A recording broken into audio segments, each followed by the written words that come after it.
morning. So for those of you who are joining us online, we welcome you. We are glad that you are here with us, and just know that in honor of Women's History Month, a little earlier, we honored civil rights activist, labor leader, and co-founder of the Farm Workers Union, Dolores Huerta. Maya Angelou said how important it is to recognize our heroes and our sheroes. And so that's what we're going to be doing this month. So the title of my talk today is The Feminine Face of God. And I chose this title not only in honor of kicking off Women's History Month, but in honor of Sophia. So who is Sophia, you may be wondering? In the Jewish scriptures, or Old Testament, and later in the Apocrypha books, the concept of wisdom itself was expressed as a feminine noun. And the given name for wisdom in Hebrew is Chokmah, and in Greek it is Sophia. In many, many passages, Sophia is the personification, personality, and voice of God's wisdom at work throughout creation. And when appropriate, in these passages, the pronoun she is used to describe her. She, in the Old Testament, is used to describe wisdom itself. According to Gnostic beliefs, Jesus was believed to have two aspects: a male half identified as the Son of God, and a female half called Sophia, who was revered as the mother of the universe. The term Christ Sophia is what this refers to. She's also celebrated in the Kabbalah, or Jewish mysticism, as the female expression of God. So now I get that the title, The Feminine Face of God, could be just a little bit misleading, because of course here in New Thought we teach that the magnitude and the allness of spirit itself is much, much bigger than an anthropomorphized or human-looking, which historically has been male-looking, version of God. And I know that some of you here know that I have personally just been a huge proponent of gender-inclusive language from the pulpit for well over a decade. And for a long time, I sort of felt like the lone voice in this. And I'm so delighted to share with you all. I just discovered a couple of days ago that Centers for Spiritual Living is actually now really stepping into this, and they are encouraging this month in particular clergy and centers everywhere to really look at the language that they use from the pulpit. So it's just been a beautiful thing to witness this evolution of gender-inclusive language within the Centers for Spiritual Living. And, because both "and" is my favorite thing, perhaps because I have been using gender-inclusive language personally for so long, and I have experienced sort of the pendulum go back to center, that balance for myself, there was something so powerful about hearing Bobby McFerrin's arrangement of the 23rd Psalm using the female pronoun she for God, wasn't it? And so even though my own personal experience of God is not that it is a person, but rather a magnitude of expression that I can't even begin to describe. For me, spirit is the all, in the all, above the all, below the all, beside the all. It is all God all the time. And yet when the she pronoun is used, in particular in music, as it was just used now, I personally felt this subtle rush of joy, of healing, of rightness. And I have to tell you, from where I sat behind me, I could feel half smiles and tears of healing, and perhaps also some question marks. Maybe some of you had never heard that before. And I know that I'm not alone in feeling this. And I specifically asked that this song be sung because I knew I was going to be talking about this for this very reason. Because what I have come to understand in this work that I do is that I believe that we as human beings have this collective, deep, and ancient longing to reconnect with our aspects of the divine feminine, which heretofore have been culturally suppressed and pushed down. There's something intrinsically at the core of us. We know that it's healing. We know that it's been missing. Now, on its surface, the concept seems to play into the gender binary, but actually the opposite is true. In fact, the divine feminine has nothing to do with gender or gender stereotypes. And often people think that it refers to women only, and this is a misconception. And sadly, over millennia, many men have been shut out and shamed out of embracing their sacred feminine. And this imbalance is now being really felt, I believe, socially and globally. How could it not?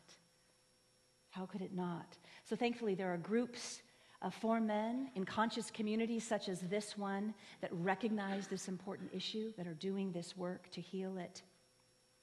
And I'm so grateful for that.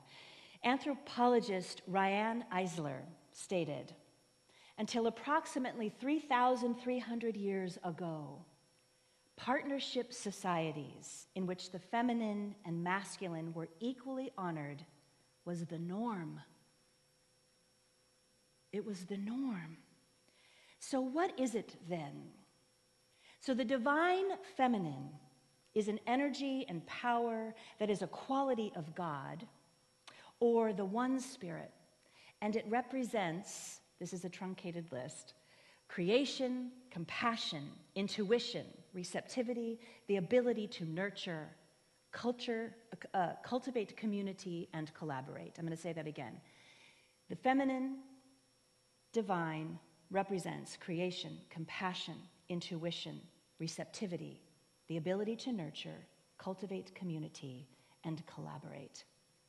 These are energies that live within each one of us, every one of us, despite gender, doesn't matter, lives in all of us. And when one of these crucial qualities is repressed, we become out of balance. Do you know that even the Jewish name for God, Yahweh, brings balance?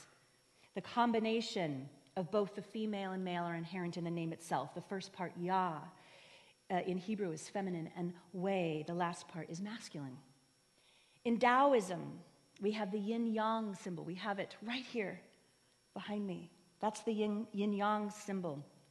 And it symbolizes two halves that come together to make up the whole. Again, it's the spiritual principle of balance. Annie Dillard wrote, "The dedicated life is worth living, and you must give it with your whole heart." So today, I am inviting us into a dedicated practice of creating balance in our lives by calling forth and embracing the aspects of the divine feminine, which many of us, due to society, have simply forgotten. Remember, these are creation, compassion, intuition, receptivity, nurture, community, and collaboration. So, in order to do this, the first step is to notice where in your life you may feel a little bit out of balance. Perhaps the area of relationships or self-love. Self-love, anyone? Self-love. Self-love.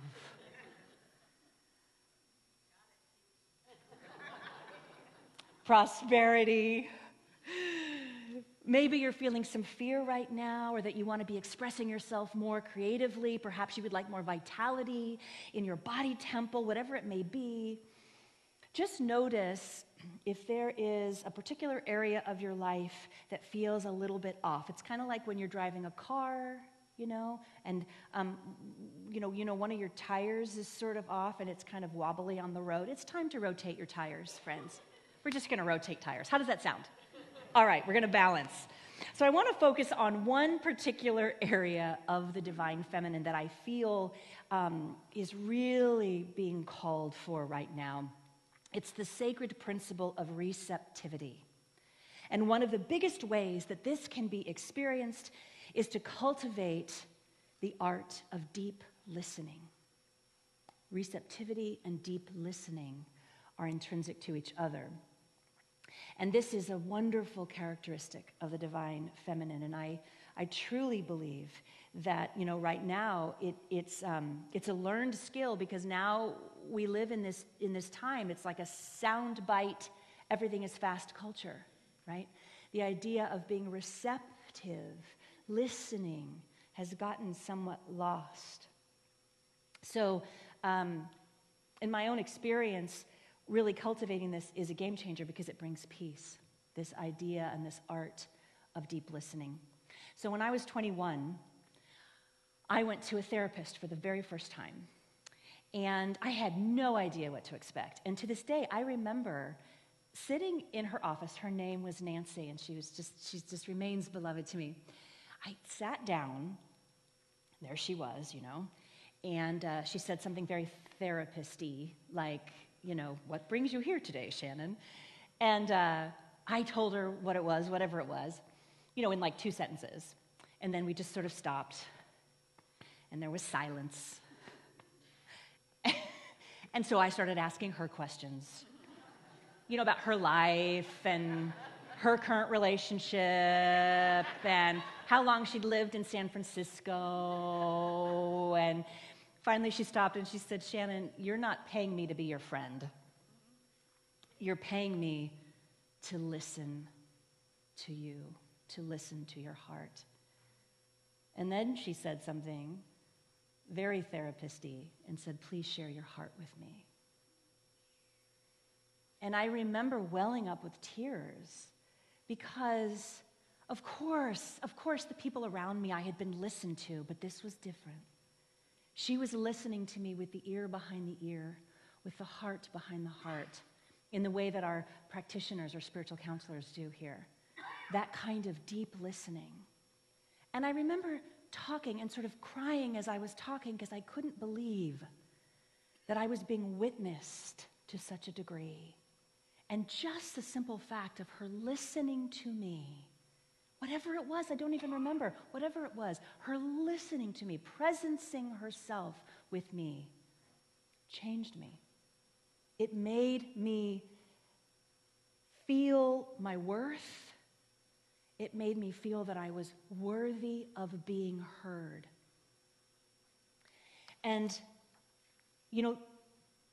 this is something that I believe that we can give each other right now. I think it's being really called for right now. It's largely missing in our collective consciousness. We're raised here in the West to think about our response. When we're talking to someone, we're already thinking about how we're going to respond, right? There's an awful lot of needing to be right. That's being modeled everywhere to us. Even this need to be right, so much so that actual facts are in question. I have a question for you. How many of you were on the debate team in high school? Yep. So how many of you were rewarded in your family of origin with praise or laughter when you had a quick comeback? How many of you, when listening to a friend who is having troubles, automatically go to fix it mode? Come on. Okay.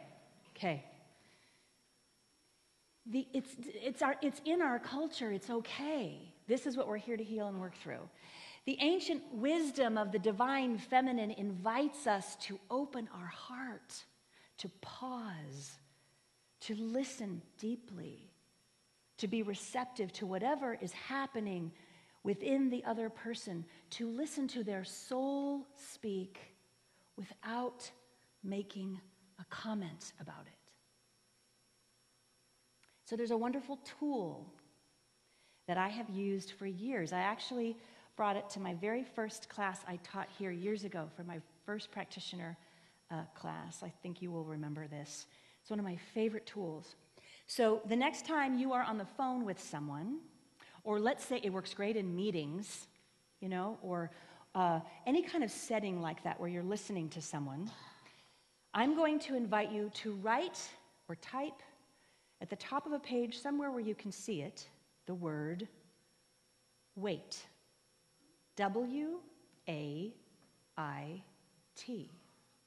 What does this stand for? Why am I talking?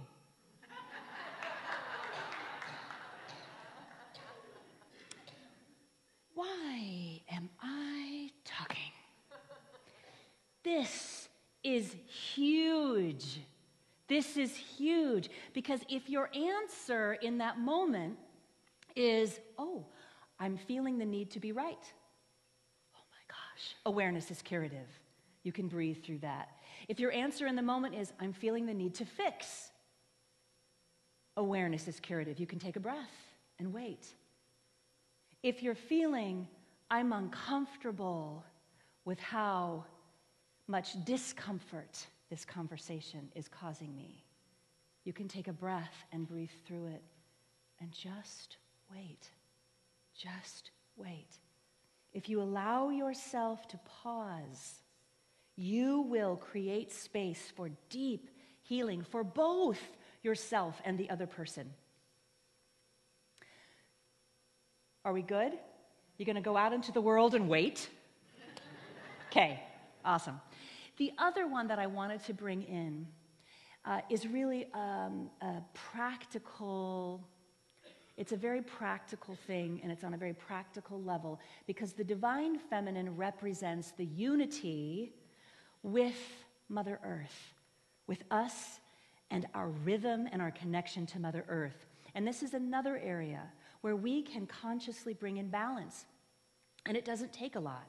When we spend time in nature, our natural rhythm is restored.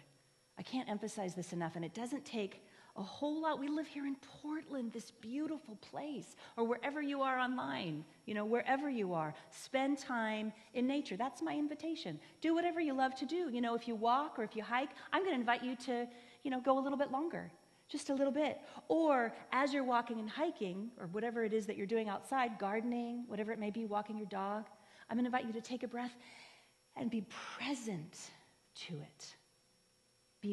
Bring your presence to it. In the same way, when you are sitting with someone, you can be outside and bring your presence to it. That is accessing the divine feminine within you. And if mobility is an issue for you, no problem. Sit outside. You could park or on your porch or whatever it might be, but just bless you. Just be outside. Mary Oliver wrote, "A lifetime isn't long enough for the beauty of this world." A lifetime isn't long enough for the beauty of this world. And this April, by the way, is the 50th anniversary of Earth Day. 50th anniversary, can you believe it? We're planning some wonderful things here at the center as we commit ourselves to do what is ours to do, to care for our planet, for our Earth.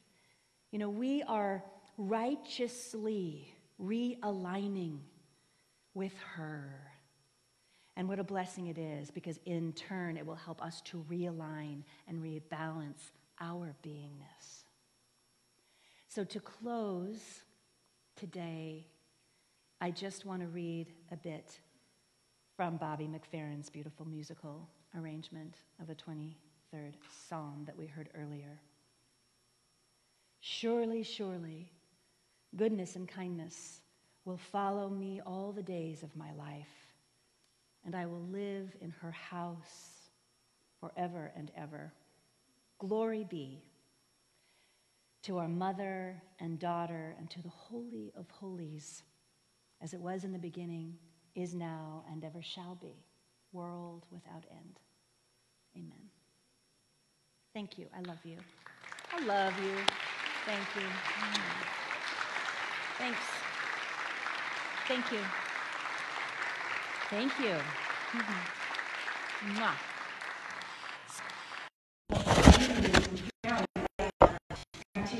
Forward. Let's just all take a nice deep breath.